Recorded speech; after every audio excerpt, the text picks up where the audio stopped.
राजा अमेरिकामा सिपेज किन्न गएका थिएनन्। अमेरिकाले नेपाललाई देशै मान्न तयार थिएन। रुसले त नेपाल भारतकै हिस्सा हो भनिरहेको थियो। चीनले सगरमाथा आफ्नो दाबी गरिरहेको थियो। त्यो बेलामा राजा सबै देशमा गएर कोल्ड वारको बेला थियो, त्यो आफ्नो देश नेपाल पनि एउटा देश हो भनेर संयुक्त राष्ट्र संघमा दर्ता गराउन सफल भएका थिए। राजाकै कारण नेपाल भन्ने देश दर्ता भएको कुरा त राजाका विरोधीले पनि स्वीकार गर्छन्। यदि देश नेपाल नभए भने के हुन्थ्यो र?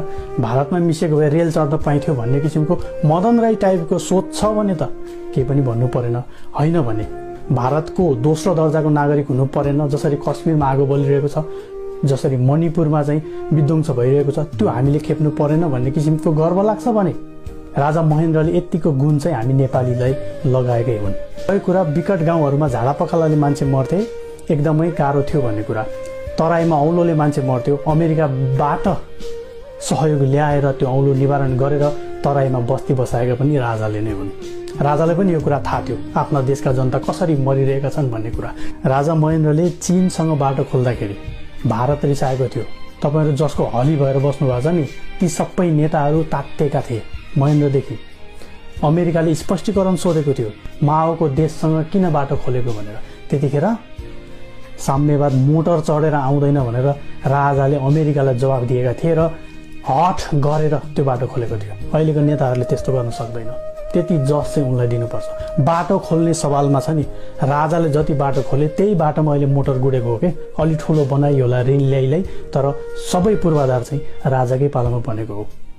त्यतिखेर पहाडमा बाटो लान हुन्न भनेर राजाले भनेका थिएनन्। पहाडमा बाटो लानकै लागि उनले अमेरिकादेखि, चाइनादेखि, भारतदेखि विद्वानहरूलाई ल्याएका थिए। सबैले के सल्लाह दियो भने अहिले यो ठाउँमा बाटो बनाउनको लागि गाह्रो छ, बजेटले पनि पुग्दैन र उपकरणहरू चाहिन्छ नि त, ठुल्ठुलो रुख ढाल्ने त्यस्तो किसिमको मिसिन त्यतिखेर विश्वमै बनेको थिएन। अनि नेपालले चाहिँ कहाँबाट लिएर आएर बनाउने त? त्यसकारण उनीहरूले सल्लाह दिए अहिले सम्म ठाउँमा बनाऊ भनेर। पूर्व पश्चिम राजमार्ग राजाले बनाएको हो। त्यो किन बनाए त भन्दाखेरि आफ्नै देशमा जान पनि अर्काको देश भएर जानु पर्थ्यो।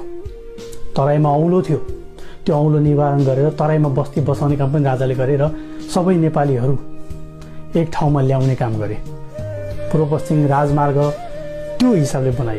अहिले आवतीजीहरू त्यो बनाएको राजमार्ग अहिले नाप्नुहुन्छ, त्यो यताबाट घुमाउनु पर्थ्यो उताबाट घुमाउनु पर्थ्यो भने आफूले बनाएको भए हुन्थ्यो नि त। माओवादी कालमा तपाईँले भन्ने गर्नुहुन्छ राजाको पालामा त गोरेटो बाटो थियो, बाँदर लड्ने भिड थियो भने त्यो गोरेटो बाटो पनि माओवादीले भत्काएर हिँड्थ्यो। त्यो झोलुङ्गे पुल पनि माओवादीले काटिदिन्थ्यो। बाटो आयो भने आर्मी गाडी चढेर आउँछ भनेर भन्थे माओवादीहरू।